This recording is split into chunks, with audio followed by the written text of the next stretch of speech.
I'm going to show you how to paint reflections, blend your watercolours in this step-by-step landscape watercolour tutorial with full step-by-step written instructions. And I'm going to show you what to do when you get pooling and to prevent warping in your watercolour paintings. So, shall we get started? A full list of the materials will be in the description below. And so I'm mixing up a wash of Quinacridone Gold and Quinacridone Rust, and just quite watery, because these are the light areas that we're painting. In watercolour we work light to dark, so we need to reserve our lights right at the beginning. And now I'm just mixing up a really watery wash of the turquoise. But again, if you don't have these colours, you could use Prussian blue for that, raw sienna for the gold, and burnt sienna for the rust. I'm using my large brush now, and I'm wetting the paper just in the sky area, making sure I really give it a good soak, and I'm bringing that right down to the bottom. So I'm just loading my brush now and painting the Quinacridone Gold wash wet in wet, and I'm focusing this really in the sky area just around the horizon and on the background sort of fields and on the sort of riverbank, just the top of the riverbank there. And I've actually put a really creamy wash now of the Quinacridone Gold just below those trees. So I'm putting the rust now just above the yellow or the gold, and I'm putting it just below the gold in the water, sort of more in the middle of the sky and the middle of the water. Now here goes the turquoise. I'm just painting this wet in wet just above the rust, and I'm painting it right at the bottom of the painting, just bringing it very dilute into the center, but not much. I've just made the paint slightly thicker because it was almost too pale.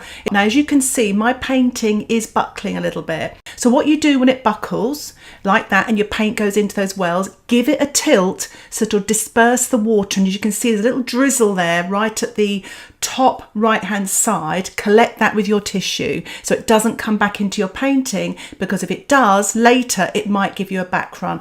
Now dry your painting and take a breath. I'm mixing up the turquoise with a little bit of the rust, and I'm painting the distant trees. This is a very watery wash because this is the furthest trees.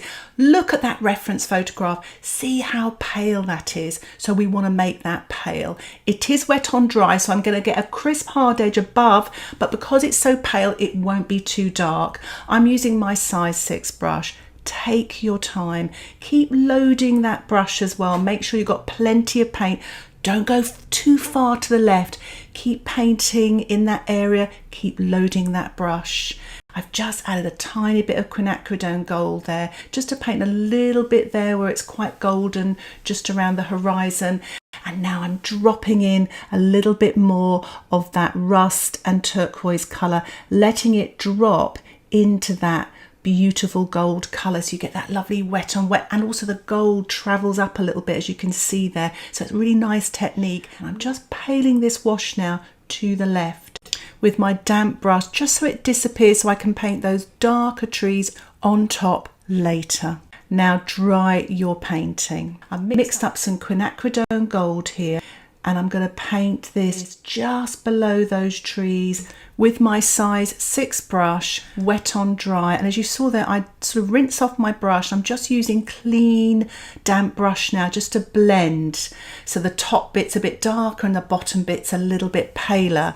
I'm using some of the Quinacridone Rust now, and I'm sort of painting this middle distance area, wet on dry, sort of just carefully sort of painting it. I'm just painting that dark bit, as you see in the reference photograph, the furthest sort of dark riverbank. And now I'm actually using my size 14 brush and just blending and dampening and bringing this into the water as well. A very, very pale Quinacridone Rust colour, and just sort of painting the water, but I'm just painting in the reflections and slightly warming up the water. And I've painted that left-hand riverbank as well. I've actually got a little bit of the turquoise with a tiny bit of the Quinacridone Gold, and I'm just painting this in the foreground of the water with my size 14 brush, and just painting a very, very pale wash of this, damp into the centre.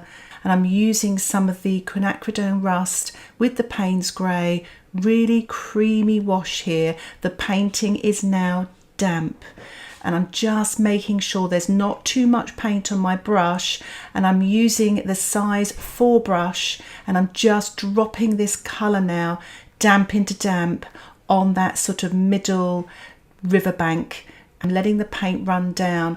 I'm just working my way now to the very thinner bit of that riverbank, using slightly paler colour, same colour, a little bit more water added to lighten the tone. And I'm just using that same technique on the further riverbank, slightly lighter in tone because it's a little bit further away. And as you can see, smaller reflections, they don't come down as much. Now dry your painting. Once your painting is dry, you can mix up some Quinacridone rust and Paynes grey together, and now I'm painting the reflections wet on dry with my size 6 brush, sort of squiggly lines. Try to keep them horizontal, but you can sort of be quite sort of creative with them. I've added a little bit more of the turquoise to this colour, and I'm just sort of wriggling and squiggling these lines so you've got them a little bit softer in places where you've dropped in wet, but also wet on dry. Now dry your painting. So I've mixed up some of the turquoise with a tiny touch of Paynes grey to paint these sort of distant trees, but they're kind of in front a little bit, or a little bit, tiny bit in front of the very farthest distant trees. I just want to create some depth in this painting. So it's still quite a pale wash, and I'm using my size 6 brush. And now and again, I'm just going to sort of soften and dampen to make those pale off into the distance again. And I'm just diluting now and paling this turquoise colour and just bringing it over that background wash. And I'm doing the same on the left-hand side here. And now what I'm doing is I'm just scratching out with my twig there. Remember, that's permanent, but it's to create some tree trunks. What I'm doing now is I'm using my size 6 brush, painting some very watery Paynes grey with a tiny touch of rust, just to create some sort of markings just in the distance. And what I'm doing now is I've mixed up 2 washes, Paynes grey with touches of rust, and then the second one, touch of turquoise, much darker wash here. And I'm painting this with the side of my brush. Sort of, it's a little bit wet on dry at the bottom, but actually where I've just wet the top, it's damp into damp. And I'm just painting towards the left here, again using the side of my brush, the tip of my brush, to create some nice marks there. And what I'm doing now is I'm actually painting a creamy dark wash right at the bottom here, because it's really, really dark there. And this is damp into damp using Paynes grey.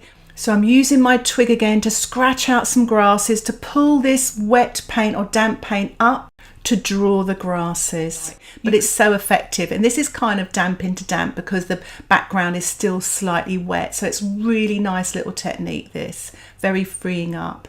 And what I'm doing now is I've just mixed up some of the Quinacridone rust with a touch of Paynes grey, using the size 6 brush, painting wet on dry this middle riverbank. And use the tip, use the side of your brush, you can get some nice bits of texture. And now I'm putting very, very creamy Paynes grey wash just at the base there, and softening a little bit to the left again around there. So I've dropped in the rust wet in wet on the left hand side, again diluting and softening the bottom where the reflection is, manipulating that wet paint just above and just pulling it down with my damp clean brush, and again going back using the twig to scratch out grasses. The twig, I'm not even scratching out here, I'm just pulling the paint up. I'm using my large brush now, my size 14 brush, with a mixture of the Paynes grey and the rust, and I'm just painting this wet on dry, this foreground riverbank here, and just using the tip of the brush, the side of the brush, to get varying marks. And obviously I'm using the tip here to create these grasses, to pull them out. Take your time, you can vary the wash, you can just keep picking up fresh paint, bringing it down, sort of really loosen up. I've actually added a little bit of the turquoise in there with the grey, with the rust. I'm putting in some really creamy Paynes grey here, wet in wet, with the large brush. The larger grasses in the foreground and slightly smaller ones sort of just above there, damp into damp, all wet into wet. and just using my size 6 brush now with a little bit of the turquoise and the Paynes grey, maybe even the tiny bit of rust here. Doesn't matter, as long as it's a nice dark colour, and you can be creative with this. And just painting this damp into damp, trying to get all this detail. As you look in this foreground, the reference photograph there is so much dark there, but there is some detail there as well. And I'm trying to get that softness by using the technique of damp into damp and wet into wet that we have at our disposal with watercolour painting. And as you saw there, I'm fluffing up some of the grasses. I'm pulling down now some reflections with the size 6 brush, the Paynes grey and the rust, using some sort of horizontal marks, really working that sort of reflection there. What's so really nice about this painting is the colours are so harmonious. I'm using my card now to scratch out paint. You can only do this with damp paint. Don't do this when it's very wet because it won't work as well. It won't lift off as well. But I'm also scratching into the paper as well. Love this technique.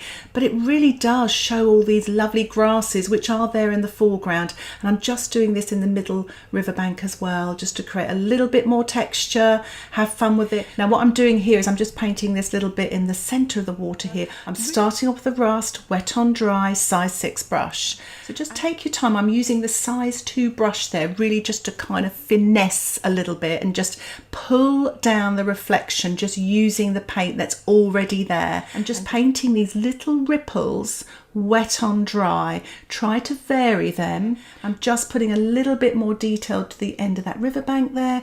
I'm putting some little marks in the water, and yes, I use my finger there to brush that away. Less is more. There might be more in the photograph, but you've got to do less, otherwise it just becomes too much. You have to really discipline yourself, because we really want the light in this water really coming through, because there's so much detail on the riverbank with all the grasses. You want the water to be still and clean with the light, and obviously the light in the sky, it's reflecting that. So I'm just putting these very, very pale marks in the water, trying to resist not doing too much. It's a really good time now to dry your painting and even to walk away, have a cup of tea and have a look at it so you don't overdo things. I've rinsed out my sponge, it's damp. I've mixed up some very creamy paint, the turquoise and the rust, and even a bit of Paynes grey, and I'm painting this wet on dry, and I'm pressing very gently with the sponge. You saw there I'm using my left hand so I didn't cover up that tree, so you could see what I was doing. And I'm using the twig now to draw in some branches, but you can use a small brush to do this as well. But have fun with it. I mean, we're getting towards the end of the painting now, so we really want to resist doing too much. I'm using the size 6 brush now to sort of paint some little, more detail here, some sort of, sort of wildflowers and things like that, just in that sort of middle distance.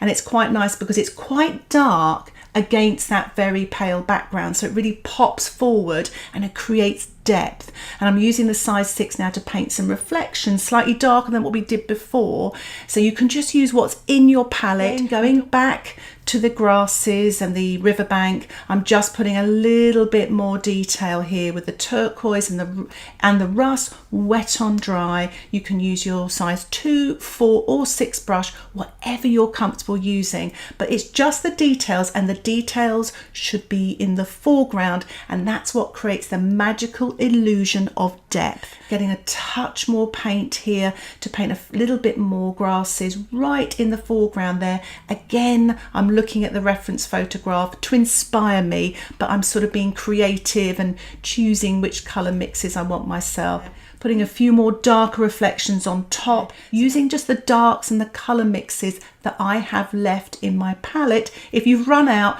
just mix up Paynes grey, rust, whatever you fancy. I really like these little bits in the water. It brings it to life. Little grasses sticking out of the water with some reflections. I love to have a little spatter, so I'm spattering some Quinacridone rust and Quinacridone gold to give a little bit of light colour and also a little bit of warmth. So I think I'll leave it there for now. Thank you so much for watching this tutorial. I really hope you've learned something from it. If you have any comments or questions, please put them in the comments section below. And if you'd like to support the tutorials that I publish here on YouTube and get access to weekly exclusive content, why not check out my Patreon membership? Details about the membership can be found in the description below. Thank you so much for watching this tutorial. Happy painting. Bye for now.